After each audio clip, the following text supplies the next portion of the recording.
Oh, God. They're in the house. How had they found her? Were they here to finish the job?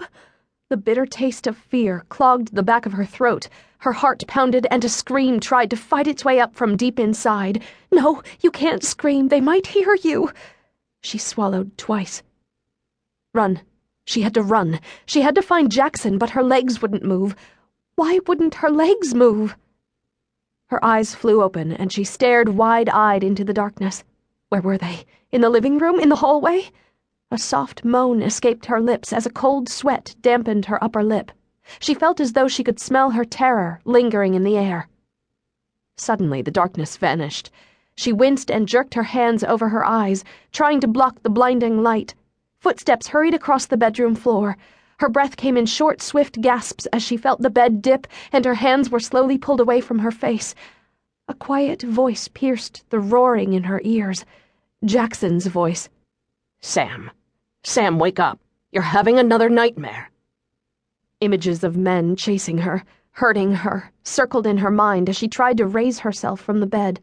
She couldn't move her legs. Thrashing, she pushed with her hand while she fought to sit up. Easy, Sam. You're tangled in the sheets. Let me help you, Jackson said from where he sat on the side of the bed. Her eyes locked on his face and the images faded. Nightmare. It was only a nightmare. Reality finally penetrated her sleep-soaked mind. Inhaling sharply, she stopped her tossing and willed her body to relax while her fiancé pulled her upright and began to slowly unwind the sheets binding her legs.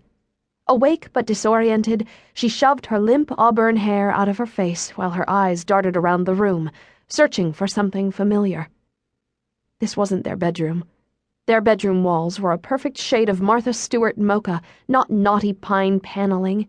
In this room, plaid curtains, not sheer linen, hung over rough, slatted blinds. Where the hell was she? Panicked again, she felt her heart kick up a ragged rhythm. Not the hospital?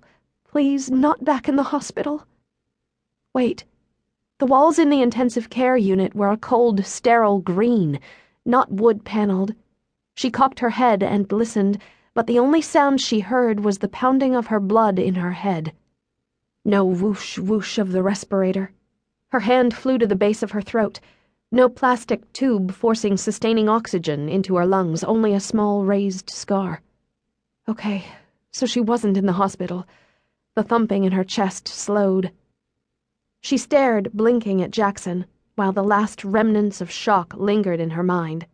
He sat on the edge of the bed, leaning toward her, a book clutched in one hand. A lock of dark brown hair had fallen forward across his high forehead.